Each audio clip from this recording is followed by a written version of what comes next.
Hey guys, tonight we talk about weakness, real weakness, not the kind where you skip leg day or can't open a pickle jar. We're talking about the kind of weakness that should have ended our species before it even started. Tonight we look at early humans, pathetic, slow, fragile creatures with no claws, no fangs, no venom, no armor, just soft skin and bad ideas. And somehow, impossibly, they won. So before we dive in, take a second to like this video and subscribe if you enjoy this kind of thing. And drop a comment telling me where you're watching from and what time it is there. Now settle in, maybe grab some water, dim those lights, and let's talk about how the weakest ape on the savannah became the most dangerous animal on Earth.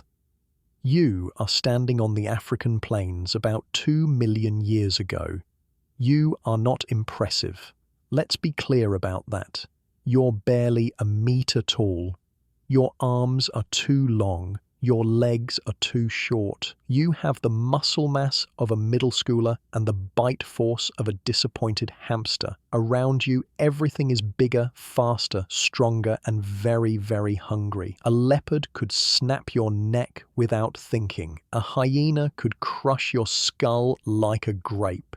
Even the baboons look at you with contempt. You are prey, obviously, undeniably prey, and yet here you are, alive, standing upright on two wobbly legs like you've got a plan. Spoiler alert, you don't. Not yet.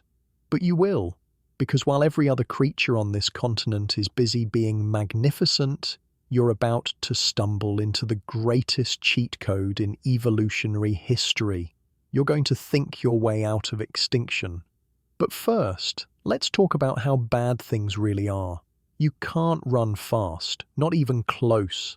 A lion hits 50 miles per hour. You hit maybe 15 if someone's chasing you and you really, really care. Your teeth are flat and dull. You can't bite through hide or crack bones. Your nails are pathetic little stubs that couldn't scratch through wet paper. You have no natural weapons, no horns, no tusks, no stinger, nothing. You are, by every physical measure, a joke.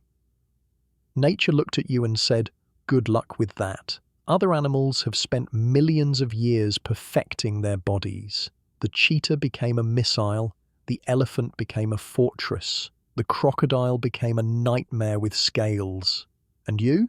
You stayed soft, weak, slow, vulnerable. But here's the thing.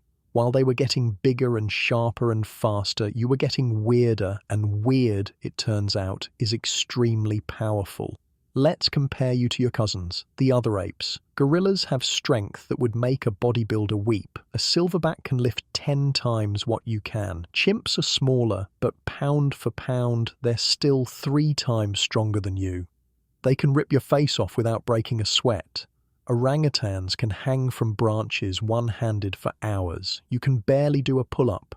Your ancestors made a strange choice. They traded muscle for something else. Something that doesn't look impressive on the outside. They traded raw power for efficiency, for endurance, for the ability to keep going long after everything else has given up. Because here's what you can do that no other ape can. You can run. Not fast, but forever. You have this weird ability called persistence hunting. You pick a target, usually something faster than you, and you just follow it, hour after hour. In the heat of the day, when every sensible predator is sleeping, you track it, you watch it sprint away, you walk after it, it runs again, you follow, it's panting now, overheating, because most animals can't sweat like you can. They have to stop to cool down. You don't, you just keep coming, like a horror movie monster, slow but inevitable. And eventually, after hours of this, the animal just gives up, collapses from heat exhaustion, and you walk up and kill it with a rock. This is the most unfair hunting strategy ever invented. It's not brave, it's not impressive, it's just cruel and efficient, and it works. Your first cheat is standing up. It doesn't sound like much, but when you rise onto two legs, everything changes. Suddenly, you can see over the tall grass. You can spot predators before they spot you. You can watch the horizon for storms, for herds, for danger. Your hands are free now, not for climbing, not for knuckle walking, but for carrying things, for holding things, for making things. This is huge. No other animal does this. They're all stuck using their mouths to carry food, to fight, to build. But you? You've got two hands and a brain that's starting to wonder what happens if you pick up that rock over there and smash it into that other rock. Walking upright comes with costs. Your back hurts. It's not designed for this. Not really. You're taking a spine that evolved for horizontal movement and turning it vertical. That's why everyone over 40 complains about lower back pain. That's why childbirth is so dangerous for humans. Your pelvis had to narrow to accommodate upright walking, which makes giving birth incredibly difficult. Other apes pop out babies like it's nothing. You? Hours of labor, screaming. Real risk of death for mother and child. Evolution didn't perfect upright walking. It just made it good enough. But the trade-off was worth it, because those free hands are about to change everything. Historians still argue about when tool use began, but one thing is certain. The moment you picked up a stone and realized it could be sharper, you stopped being prey. You became something new, something dangerous. You chip away at a rock with another rock. It's clumsy. Your hands aren't quite right for this yet. Your fingers are still long, curved, built for grasping branches, but they're flexible, adaptable, and eventually a flake breaks off. Sharp, useful.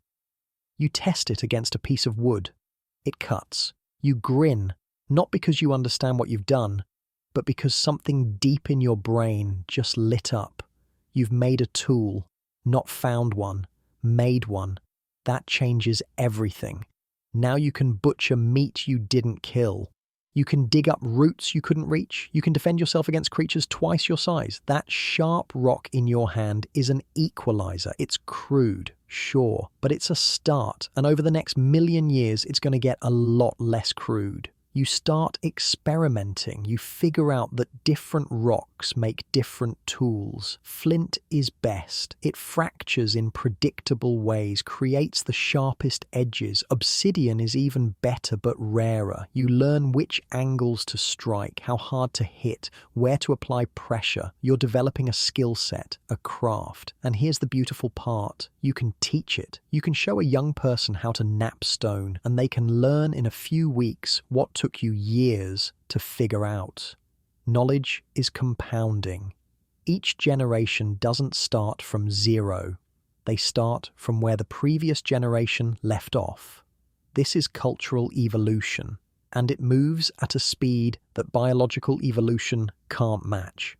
A genetic mutation might take thousands of generations to spread through a population. A good idea can spread in a single afternoon, but tools alone don't explain how you survived. Plenty of animals use tools. Chimps use sticks to fish for termites. Otters crack shells on rocks. Crows solve puzzles that would make a toddler cry. Elephants use branches to swat flies.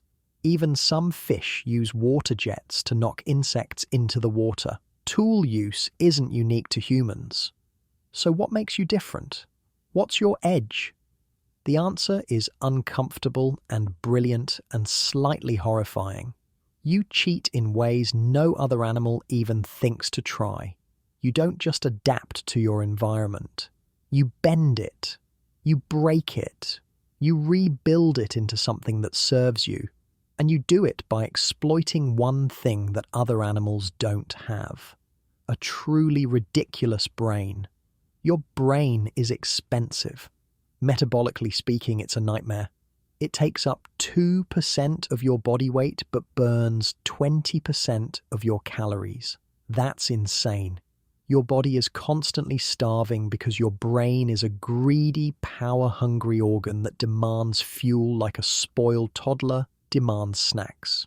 Most animals can't afford a brain like this. It's too costly.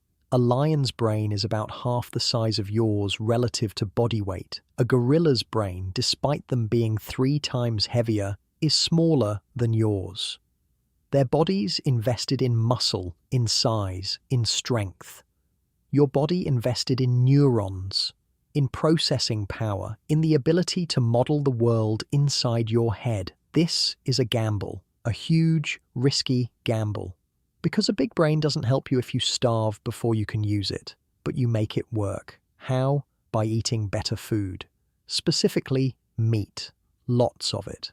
You're not a hunter yet. Not really. You're still a scavenger, sneaking bites from kills that lions and hyenas leave behind. But those scraps of fatty, protein-rich meat are rocket fuel for your growing brain.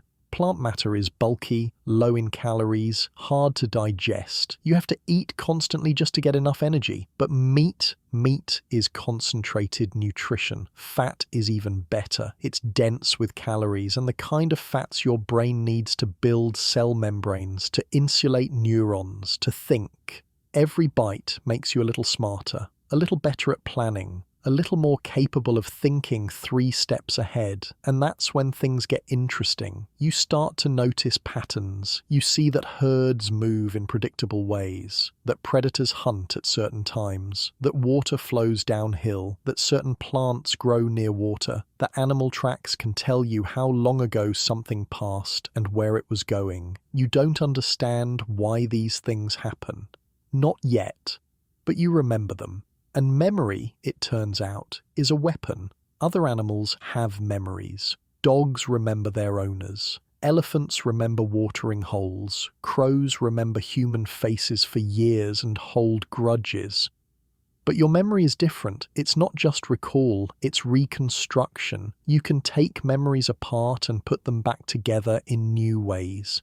You can imagine things that never happened. You can plan for scenarios that don't exist yet. You can learn from mistakes you never made by thinking through what would happen if you did make them. This is simulation. Your brain is running constant simulations of reality, testing ideas before you try them in the real world. Should I cross this river? Let me imagine what happens if I do. The current looks strong. I might get swept away. Better not. You just saved your own life with a thought. No trial and error required. No learning the hard way, just pure imagination. You begin to share what you know, not with words. You don't have those yet, but with gestures, sounds, demonstrations. You point, you grunt, you show another person where the good routes are, where the water stays longest, where the predators sleep, and they remember. They teach someone else. Knowledge starts to spread, not through instinct, not through genetics, but through culture. You are learning from each other, and that right there is the second cheat. Animals learn, sure, but they learn slowly through trial and error, through genetic mutations that take generations to spread. You learn fast. You learn from watching, from copying, from asking questions you don't even have words for yet. A child watches an elder crack a nut and learns the technique in minutes. No mutation required, no waiting for evolution, just observation and imitation. You are hacking the system. Evolution is slow, culture is fast, and you've just figured out how to download skills like software updates. But here's where it gets truly strange. You don't just learn useful things, you learn weird things, pointless things. You learn to make beads, to carve patterns into bone, to paint your face with ochre. Archaeologists find these red ochre chunks at ancient human sites ground down, clearly used for something. Body paint probably. Why? What survival advantage does red face paint give you? None.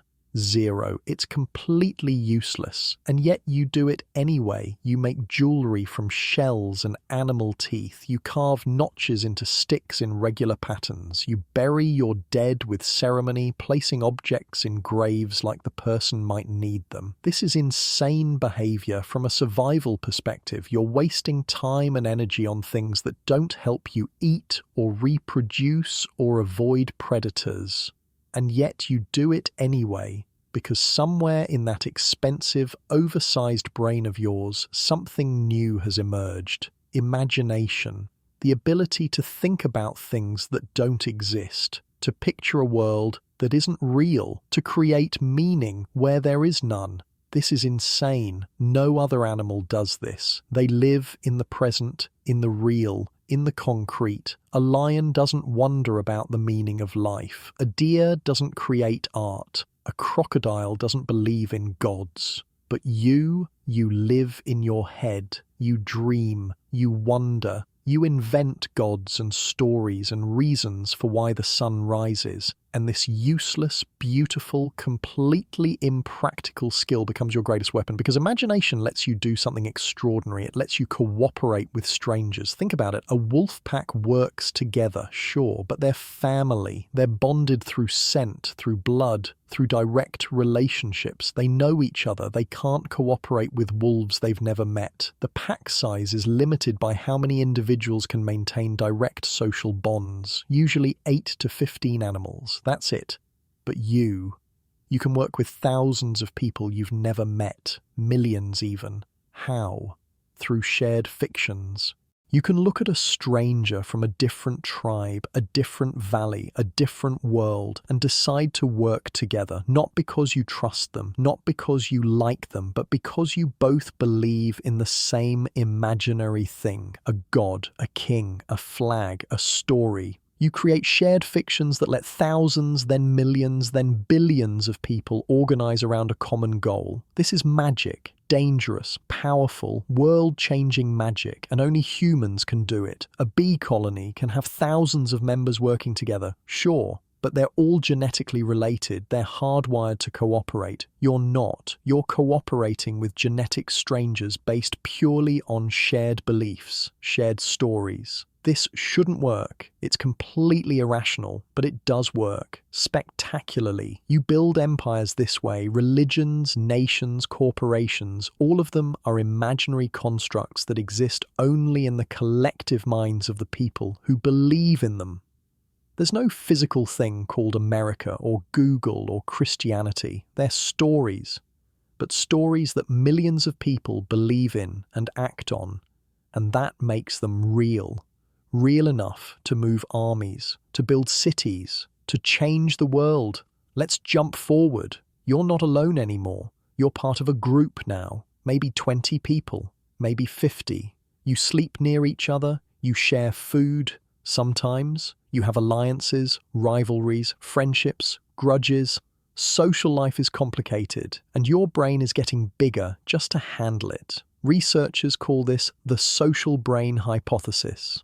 The idea that human intelligence didn't evolve to solve physical problems, but social ones. You need to remember who helped you last week, who owes you a favor, who stole from you, who's sleeping with whom, who's planning to betray whom, who can be trusted and who can't, who's rising in status and who's falling. It's exhausting.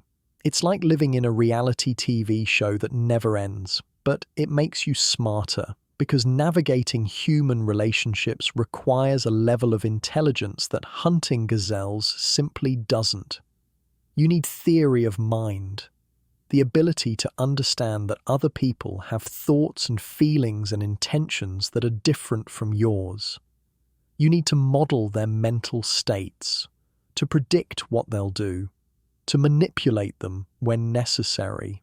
This is incredibly complex cognitive work. And you're doing it constantly, automatically, without even realizing it. You develop language, real language, not just grunts and gestures, but actual words with grammar and syntax, and the ability to communicate abstract ideas. This is staggering. No other animal has anything close to this. Dolphins have calls, birds have songs, whales have complex vocalizations, primates have alarm calls and food calls and social calls. But none of them have language like yours. None of them can say things like, if we go over that hill tomorrow morning, we might find water, but watch out for the leopard that lives in the rocks. That sentence contains past information, future planning, hypothetical scenarios, and a warning. You've just compressed an enormous amount of data into a few seconds of sound, and the person listening understands completely, instantly. This is your third cheat, communication. You can share complex information across time and space. You can warn people about dangers they haven't seen. You can teach skills without demonstrating them.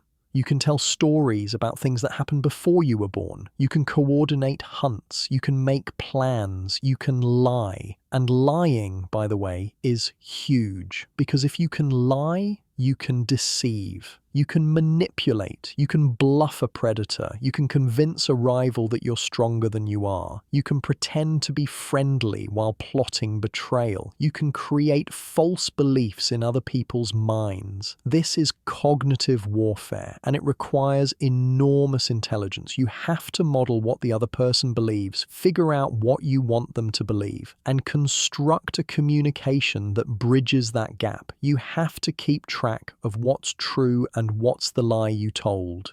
You have to remember who you lied to and what you said. Lying is so cognitively demanding that researchers use it as a test of intelligence in children. When kids start lying successfully around age 3 or 4, it's actually a developmental milestone. It means their theory of mind is coming online. They understand that other people have beliefs that can be different from reality, and they can deliberately create false beliefs. This is sophisticated stuff, and you do it constantly. White lies, exaggerations, omissions, full-on deceptions. Language makes you the most dangerous social predator on the planet. But words alone don't win the game. You need something else, something even weirder. You need to control fire. This might be the most insane thing you ever do. Every other animal on Earth is terrified of fire. It burns, it destroys, it kills. The smart move is to run away from it. Birds flee, mammals scatter, insects die, even plants evolved defenses against fire. Some seeds only germinate after being burned, but they didn't evolve to use fire. They evolved to survive it. You run toward it. You capture it. You feed it. You carry it with you like a pet. This is so unnatural, so completely against every instinct evolution should have given you, that it takes you hundreds of thousands of years to figure out. Early humans probably used fire long before they could make it. Lightning strikes would ignite dry grass or trees. You'd approach cautiously, feel the warmth, notice that predators stayed away. You'd grab a burning branch and carry it back to your camp. You'd feed it with dry wood and grass. You'd keep it alive for as long as possible, but eventually it would go out, and you'd have to wait for another lightning strike, another wildfire, another chance. This went on for ages. You were fire keepers, not fire makers. But even that was revolutionary. Fire gives you light. Now you can see at night. Predators lose their advantage. Most predators hunt at dawn or dusk or in darkness. That's when their superior senses give them the edge. But fire flips the script. Now you can see them coming. You can stay awake longer. You can socialize after dark. You can tell stories. You can think. You can plan. The extension of your waking hours is like adding years to your life. Fire gives you warmth. Now you can survive in colder climates. You can move north. You can spread into Europe, into Asia, into places where the winters should kill you. You're not adapted to cold. You don't have thick fur. You don't hibernate. You don't have layers of blubber. But you have fire. And fire is better than any adaptation because it's instant. You don't need to wait for evolution. You just gather wood and you have warmth. Fire gives you cooking. And this is the big one. Cooked food is softer, easier to chew, easier to digest. You absorb more calories from less effort. Your gut shrinks. Your jaw muscles get smaller. Your teeth get smaller. All that energy that used to go into maintaining a huge digestive system now goes somewhere else, to your brain. Cooking is outsourced digestion. You've hacked your own biology. You're pre-digesting food with fire before it even enters your body. This means you can afford that massive, expensive brain without spending all day chewing roots like a gorilla. A gorilla eats for 8 to 10 hours a day, just chewing. Constantly chewing. You, a couple hours maybe. The rest of your time is free for other things. Like thinking, like inventing, like conquering the planet. Researchers estimate that cooking gave humans an extra 2 to 4 hours per day. That's time for culture, for innovation, for all the things that make you human. Fire didn't just change what you ate, it changed who you are. But here's the really crazy part. Nobody knows how you figured out how to make fire. Not keep it, make it. The archaeological record shows fire use going back 1.5 million years. But fire making? That's much more recent, maybe 50,000 years ago, maybe earlier. We're not sure. But at some point, someone figured out that if you strike flint against iron pyrite, you get sparks. And if those sparks land on dry tinder, you get fire. Or someone figured out that if you spin a stick fast enough against a wooden board, friction creates heat, enough heat to ignite wood shavings. These are not obvious discoveries. They require experimentation, patience, countless failures. But once you figured it out, you taught everyone else. And suddenly fire was portable, reliable, controllable. You weren't dependent on lightning anymore. You could make fire whenever you wanted, wherever you wanted. You had captured the sun and put it in your pocket. That's God-tier power for a weak ape. Let's pause and appreciate how ridiculous this is. You are a weak, slow, nearly defenseless ape, and your solution is to befriend the thing that every other animal fears most. You take the most destructive force in nature and turn it into a tool. That's not adaptation. That's dominance. And it's just the beginning. You keep cheating. You invent clothing. Not because you grow fur, you don't. You're still naked and pathetic. But you take the fur from animals you've killed and wrap it around yourself. You steal their adaptations. A deer spent millions of years evolving a warm coat. You just skin it and wear it yourself. Instant upgrade. No evolution required. This is theft on a biological level, and it works. Now you can survive winter. You can cross mountains. You can live in deserts, in tundras, in jungles. You're not adapted to any of these environments. Not really, but you don't need to be, because you adapt faster than evolution can keep up. You're not evolving to fit the environment. You're creating artificial environments that fit you. You're building a bubble of human-compatible conditions wherever you go. This is niche construction on a scale no other species has ever attempted. You invent shelters. Caves are nice, but there aren't enough of them. And the good ones are usually occupied by things with bigger teeth. So you build your own. You stack rocks, you weave branches, you dig pits and cover them with hides, you create artificial caves wherever you want them. You're reshaping the landscape now, bending the world to your needs instead of bending yourself to the world. Other animals build things. Beavers build dams, birds build nests, termites build mounds, but they build the same things over and over, instinctively. A beaver in Canada builds the same style dam as a beaver in Mongolia. They're following a genetic blueprint, but you innovate, you experiment, you improve. A shelter in Africa looks different from a shelter in Siberia because you adapt your designs to local conditions, to available materials, to specific needs. You're not following instinct, you're solving problems, and every solution you find gets shared, refined, built upon. This is cumulative culture, and it's accelerating. You invent weapons, better weapons. You move beyond simple stone flakes. You attach stones to wooden handles. Now you have axes, hammers, spears. You've increased your leverage, your striking power, your reach. A spear lets you kill from a distance. You don't have to get close to dangerous prey anymore. You can throw. No other predator can do this. Lions have to close within meters. You can stay back 10, 20, 30 meters and launch a projectile. This is ranged combat. This is artillery. And it changes everything. You're not just dangerous up close anymore, you're dangerous at a distance. And distance means safety. You develop the atlatl, a spear thrower that acts like an extension of your arm. It multiplies your throwing power. Now you can launch a spear even farther, even faster. You can take down animals that previously were untouchable: mammoths, giant sloths, cave bears, creatures that would kill you in a face-to-face fight. But you don't fight fair.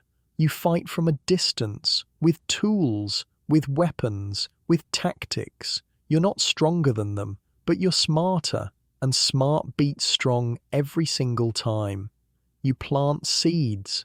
This one takes a while. For most of your history, you're a nomad. You follow the food. You move with the seasons, with the herds, with the ripening of different plants. You don't stay anywhere long. Why would you? Food moves. So you move. But eventually someone notices that seeds dropped near camp sprout into plants, and those plants produce more seeds. And if you stay in one place, you can harvest them. You can even help them grow, pull out competing plants, water them in dry seasons, protect them from animals. This is agriculture, and it's a trap, a brilliant, productive, miserable trap. Farming gives you more food, way more, enough to feed hundreds of people in one spot, but it also makes you work harder. You're planting, weeding, watering, harvesting, storing. Your back hurts, your knees hurt, your hands are covered in calluses and cuts. You're working 12 to 14 hours a day during planting and harvest seasons. Hunter-gatherers worked maybe 4 to 6 hours a day. The rest was leisure. But farmers work constantly, and the food quality is worse. You're eating mostly grains now: wheat, barley, rice, corn, depending on where you are. It's starchy, filling, but nutritionally limited. You're not getting the variety of nutrients that hunters and gatherers got from eating dozens of different plants and animals. Your teeth rot from all the starchy grains. Cavities become common. Your skeleton shows signs of nutritional deficiencies. You're actually less healthy than your hunter-gatherer ancestors. But there's so much food that your population explodes, and once that happens, you can't go back. There are too many people now to support through hunting and gathering. The land can't support that many people without agriculture. You're locked in. Farming wasn't freedom. It was a deal with the devil. But it worked. It let you support more people, and more people meant more ideas, more innovations, more labor, more soldiers. Agricultural societies started out competing hunter-gatherer societies, not because they were healthier or happier, but because they had numbers, and numbers are a form of power. Now you're building villages, then towns, then cities. You're stacking people on top of each other like cordwood. You're specializing. Some people farm, others make tools, others make pottery, others weave cloth, others keep track of who owns what. You invent writing, because memory isn't enough anymore. There's too much information, too many transactions, too many laws, too many names and dates and quantities. So you scratch symbols into clay. First, just pictures. A drawing of a cow means cow. A drawing of grain means grain. But then you get more abstract. You develop symbols for sounds, for ideas, for grammatical markers. You've created a system for encoding language into permanent form, and suddenly information is permanent. You can record the past. You can send messages to the future. You've become a time-traveling species. Knowledge no longer dies with the people who possess it. It can be stored, preserved, transmitted across centuries. And cities, for all their filth and disease and noise, become engines of innovation. When thousands of people live together, ideas collide, combine, mutate. You invent wheels, plows, metallurgy, mathematics, astronomy. You're not just surviving anymore. You're building, creating, thinking in ways that would have been impossible when you were alone on the savannah. But let's not pretend it's all progress and triumph. You're also inventing war, real war, not the skirmishes over territory that animals have, not the dominance fights between rival males. You're organizing thousands of people to march across continents and kill other people they've never met. Why? Because of those shared fictions again. Because someone believes in a different god. Because someone wants the same land, because someone insulted someone's imaginary honor, because a king wants more territory, or a priest wants more converts, or a merchant wants access to trade routes. War is a human invention, and it's horrifyingly effective. You've taken cooperation, that beautiful skill that let you survive, and weaponized it. You can coordinate attacks across vast distances. You can build siege engines, forge swords, train armies. You develop tactics, strategies, supply lines. You create hierarchies of command so that thousands of men can act as one. You've become so good at killing each other that you're your own worst predator. More humans have been killed by other humans than by any animal, ever. You've made yourselves more dangerous to yourselves than lions or snakes or sharks or bears. And it gets worse, because you don't just kill in the moment. You systematize it. You create weapons specifically designed to kill more efficiently. Bronze swords, iron armor, catapults, crossbows, gunpowder, cannons, machine guns, bombers, nuclear weapons. Each innovation in killing technology represents human ingenuity turned toward destruction. You're brilliant at this, horrifyingly brilliant, and you can't seem to stop. Jump forward again. You're in the age of empires now. Rome, China, Persia, Egypt, Mesopotamia, millions of people organized under single governments, connected by roads, laws, currencies. You've created artificial environments so complex that no single person understands how they work. You have soldiers who've never farmed, farmers who've never fought, merchants who've never built, scribes who've never plowed, priests who've never crafted. Everyone is specialized. Everyone depends on everyone else. This is fragile. One bad harvest, one plague, one invasion, and the whole thing collapses. And it does, repeatedly. Rome falls, China fragments, empires rise and fall like tides. But every time they fall, the knowledge remains. Written down, preserved, passed on. Libraries hold the accumulated wisdom of generations. When one empire falls, another rises and inherits its books, its techniques, its ideas. You're building on the ruins of previous civilizations, learning from their mistakes, getting better, smarter, more dangerous. You invent the printing press. This is bigger than it sounds. Before printing, books were rare. Copied by hand by monks and scribes. One book could take months to produce.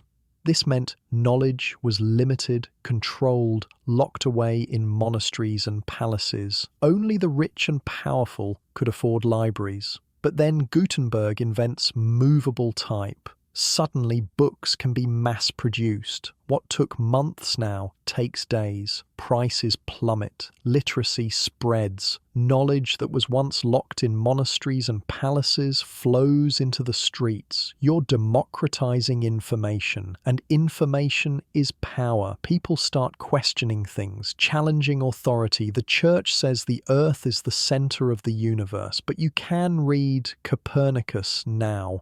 He says it's the sun. The Bible is translated into common languages. People can read it themselves instead of relying on priests to interpret. This causes chaos, revolutions, religious wars, but also enlightenment. You start explaining the world through observation and experiment instead of through myths and scriptures.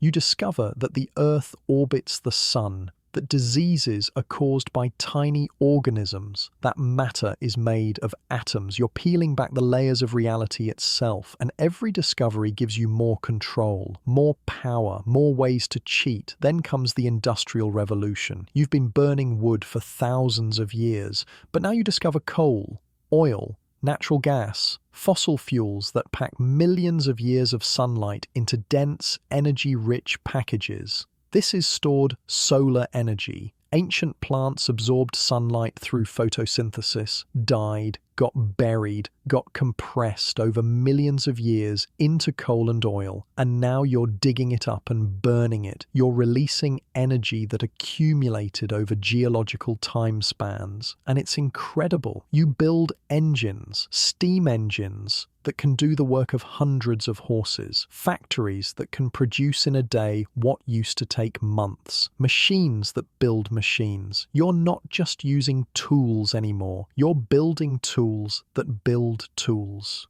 You're automating production, and it's brutal. People work in terrible conditions. Children labor in factories and mines. Cities choke on smoke. Rivers run black with waste.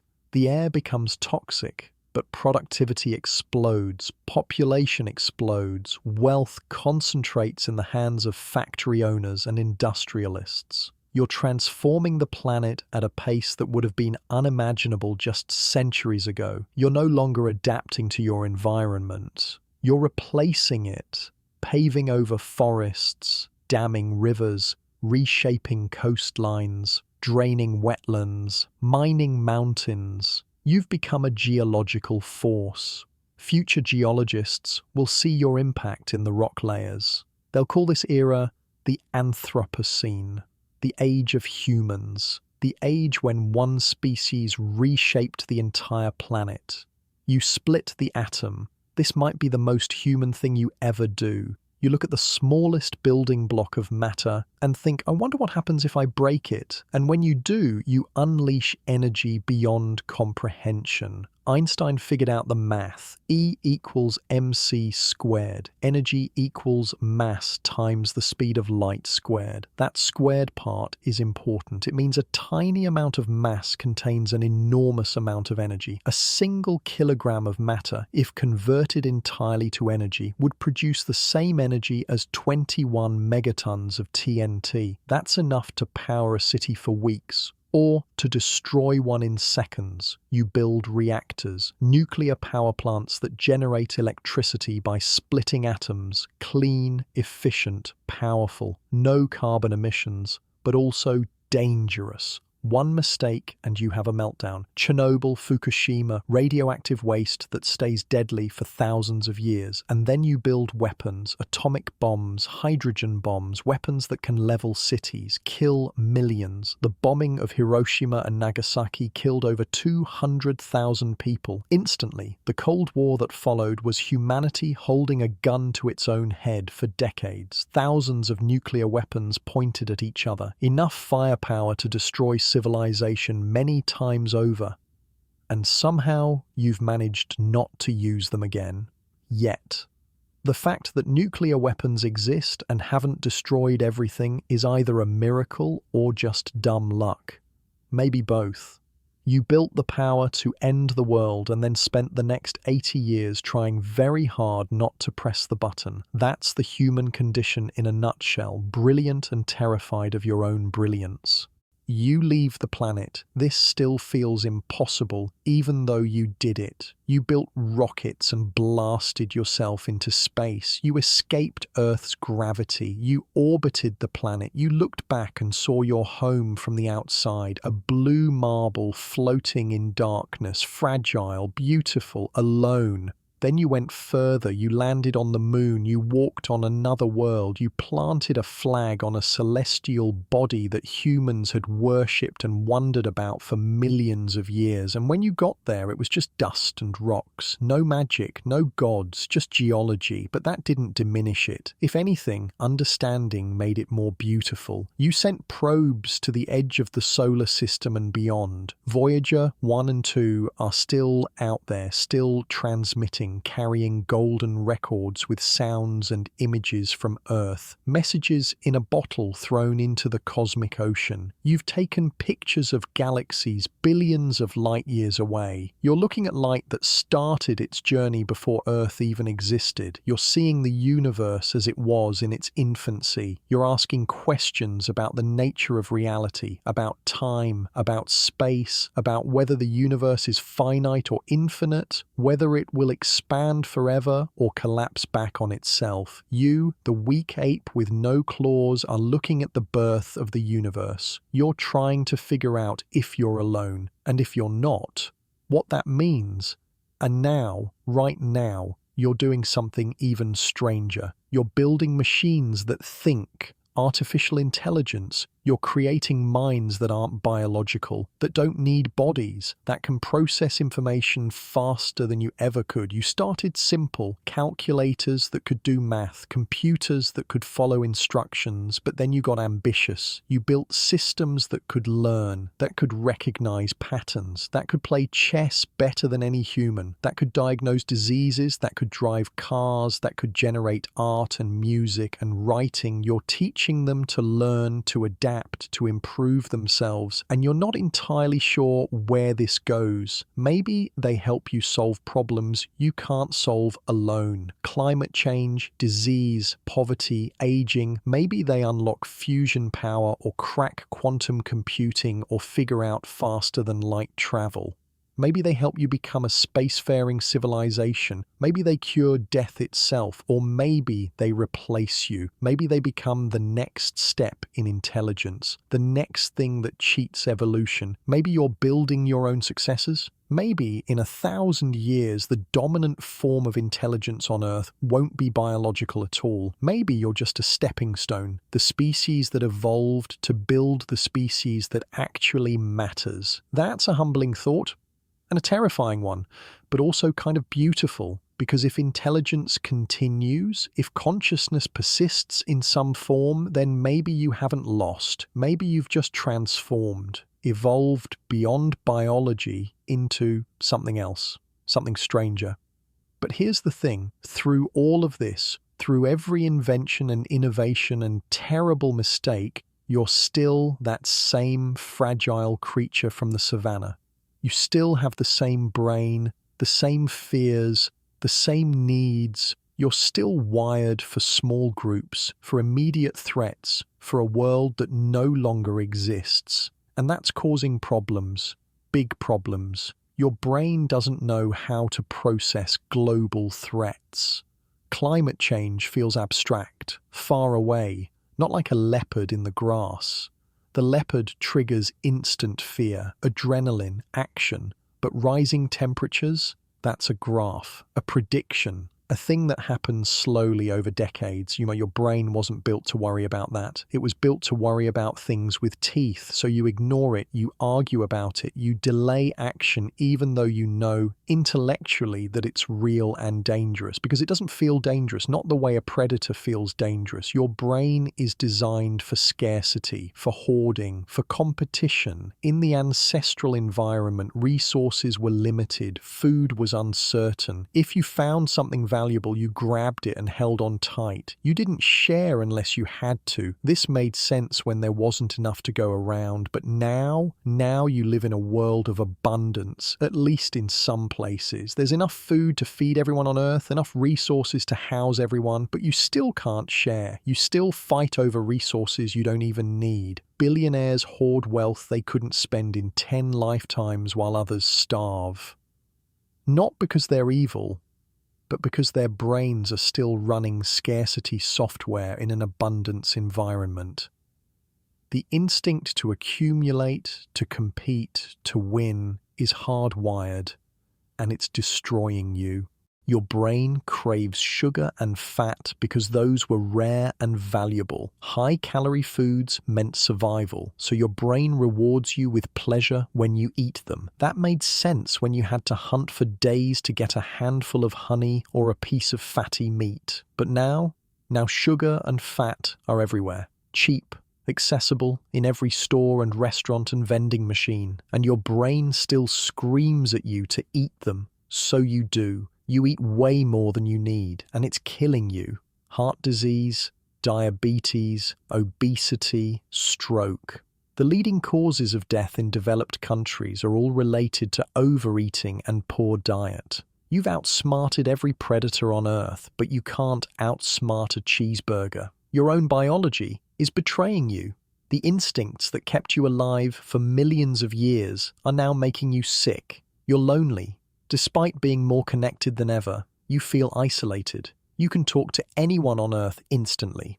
Video calls, messages, social media, you have hundreds of online friends, thousands of followers, but you still feel alone because your brain wants face-to-face interaction. It wants physical presence. It wants to sit around a fire and tell stories. It wants to see facial expressions and body language and hear tone of voice. It wants touch, hugs, hand-holding, physical proximity. But you're staring at screens instead, talking to strangers you'll never meet, living in cities so big that you're anonymous, walking past hundreds of people every day without making eye contact. You're surrounded by humans, but you've never felt more alone. And it's making you sick. Anxiety, depression, loneliness is linked to increased risk of heart disease, stroke, dementia. It's as dangerous as smoking. Your brain is screaming that something is wrong, that you're isolated, that you're in danger, because in the ancestral environment, being alone meant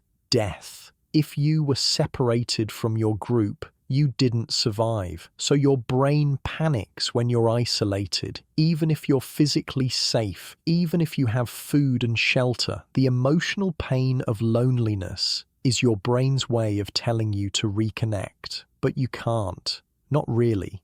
Because the world you've built doesn't allow for the kind of deep, meaningful connections your brain needs. You've built a world that your biology can't quite handle, and it's making you anxious, depressed, restless. You have everything your ancestors dreamed of: safety food, shelter, comfort, medicine, entertainment. You live longer than any humans in history. You're healthier, richer, more educated. By every objective measure, you should be happy, but you're not. Because happiness wasn't the goal, survival was, and survival meant constant vigilance, constant striving, constant worry. Your brain is a survival machine. It's designed to scan for threats, to anticipate problems, to keep you alive, not to make you happy. Happiness was just a carrot, a temporary reward for doing things that promoted survival, finding food, having sex, bonding with others. But the happiness never lasts, because if it did, you'd stop striving, you'd stop working, you'd stop being vigilant, and then you'd die. So your brain gives you brief hits of pleasure and then returns to baseline, returns to scanning for threats, returns to anxiety. This is the hedonic treadmill. You work hard to achieve a goal. You feel happy when you reach it. Then the happiness fades and you're back where you started, looking for the next goal, the next achievement, the next hit of dopamine. It never ends. You're running on a treadmill that goes nowhere. And modern life has hijacked this system. Social media gives you tiny hits of validation, likes, comments, shares. Your brain treats these like social approval, like you're being accepted by the tribe. So you keep checking, keep posting, keep seeking validation from strangers. Video games give you achievement without real risk. You level up, you win battles, you complete quests. Your brain releases dopamine like you've actually accomplished something, but you haven't. You've just pressed buttons. Porn gives you sexual stimulation without the effort of actual relationships. Your brain thinks you're reproducing. It rewards you, but you're not passing on genes. You're just staring at pixels. Junk food gives you calories without the effort of hunting or gathering. Your brain thinks you've found a valuable resource. It tells you to eat more. But you're not surviving better. You're just getting sick. Modern life is full of supernormal stimuli. exaggerated versions of things your brain evolved to seek, and you can't resist because your brain hasn't caught up. It's still running ancient software in a modern world, and the software is glitching. But despite all this, despite the mismatch between your ancient brain and modern world, you're still here, still trying, still adapting, not through evolution, that's too slow, but through culture, through technology, through sheer stubborn persistence. You're the species that shouldn't have made it. That was too weak, too slow, too vulnerable. But you cheated. You used your brain instead of your body. You cooperated instead of competing. Well, you competed too, but you also cooperated. You formed alliances, you shared knowledge, you built on what came before, you imagined things that didn't exist and made them real, you bent the world to your will, and now you're everywhere. 8 billion of you. On every continent? In every climate? You've touched the deepest ocean and the highest mountain. You've split the atom and mapped the genome. You've created art and music and mathematics. You've built civilizations and destroyed them and built them again.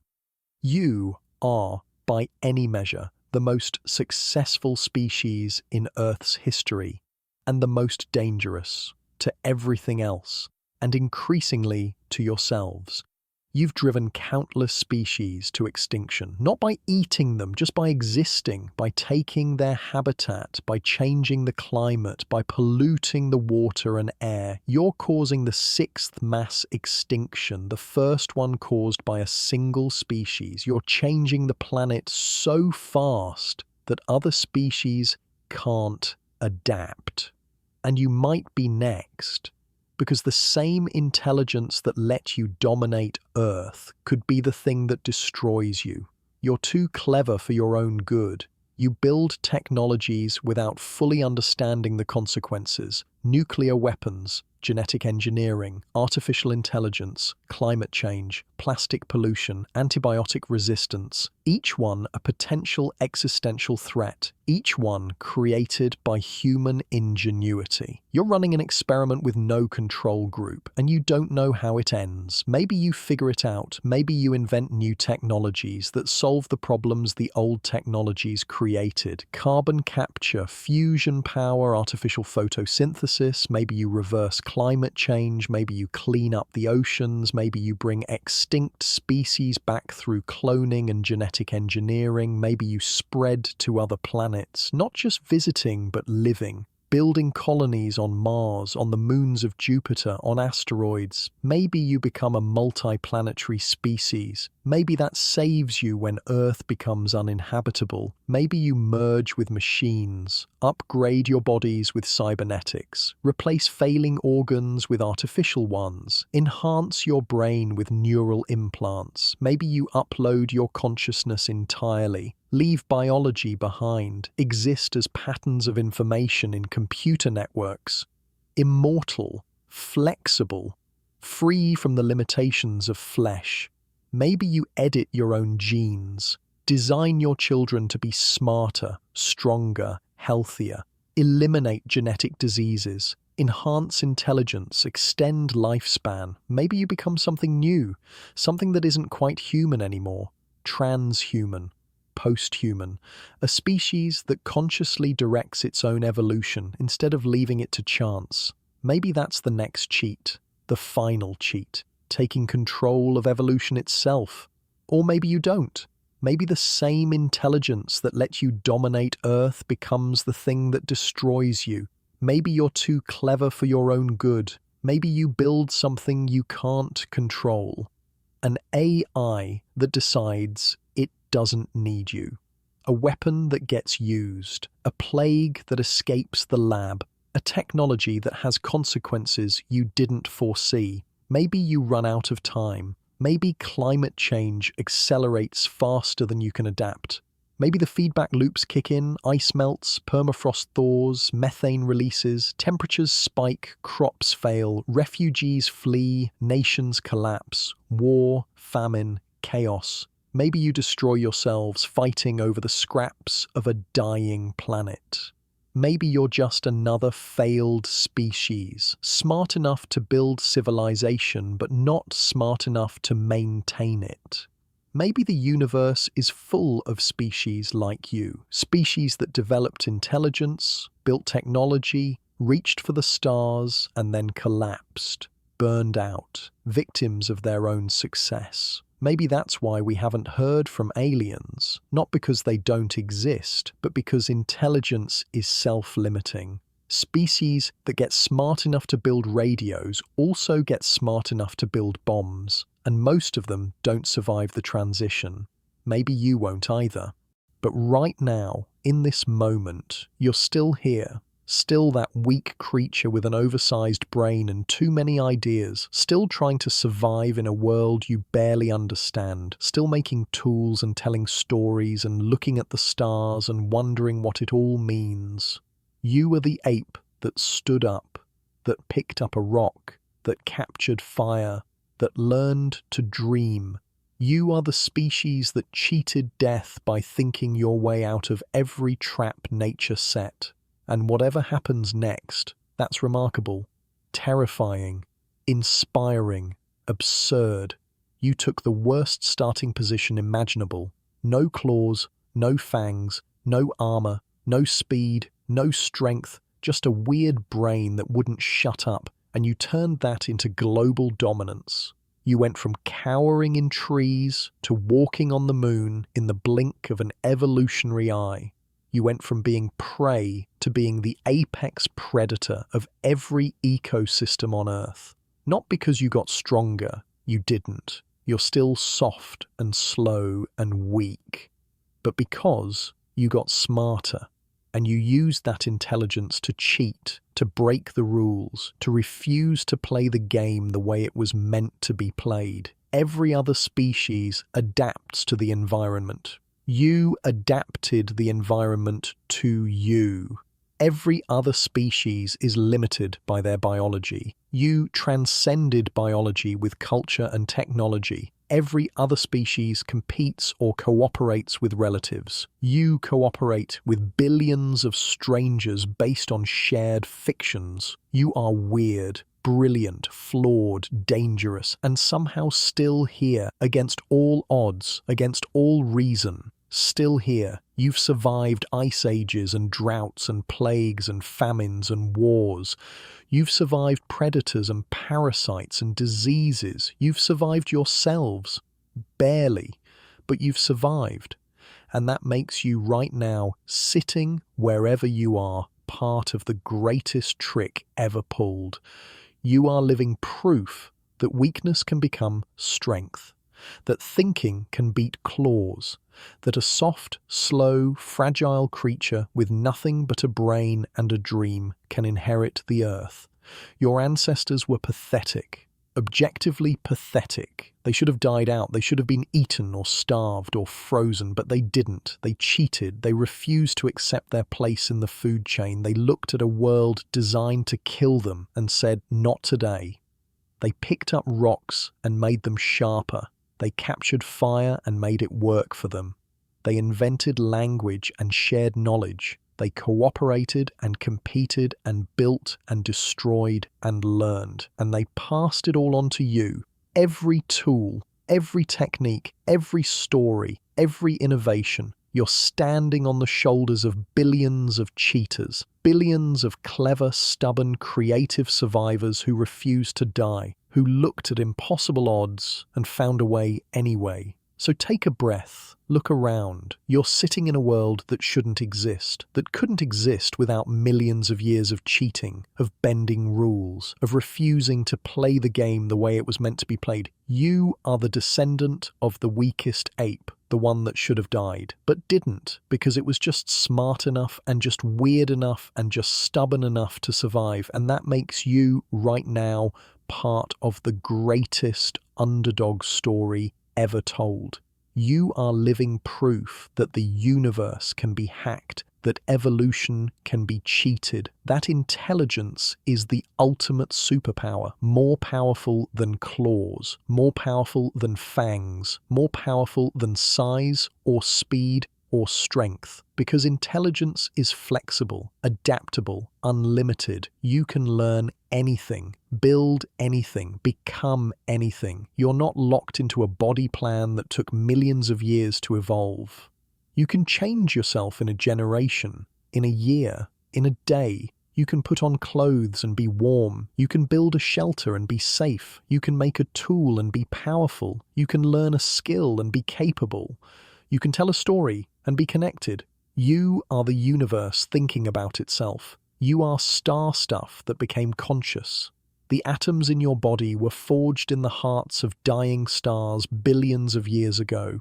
Those atoms drifted through space, clumped together, formed planets, organized into molecules, into cells, into organisms, into you. You are the universe's way of knowing itself, of experiencing itself, of changing itself. And that is both humbling and empowering. You are tiny, insignificant, a brief flicker in cosmic time, but you're also magnificent because you're aware. You can think, you can feel, you can create, you can love, you can dream. You are the universe dreaming, and that makes you special. Not because you're strong, you're not. Not because you're fast, you're not. But because you're conscious, aware, intelligent. And intelligence, it turns out, is the greatest cheat code in existence.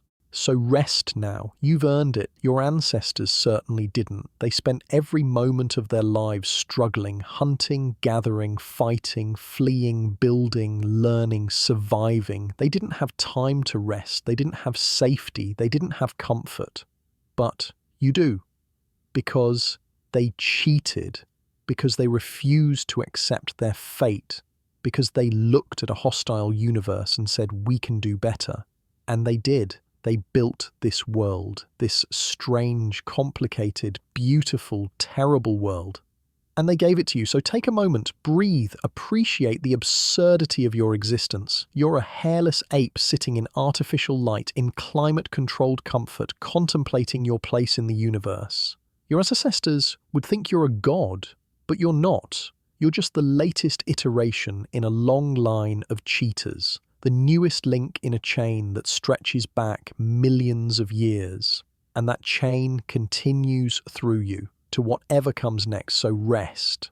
But not for too long, because the game isn't over. The universe is still trying to kill you, just more slowly now, more subtly, and you still have to cheat to survive, still have to adapt, still have to innovate, still have to think your way out of the next trap. That's the human condition. That's who you are. The species that cheats, the species that survives, the species that refuses to die. Good night.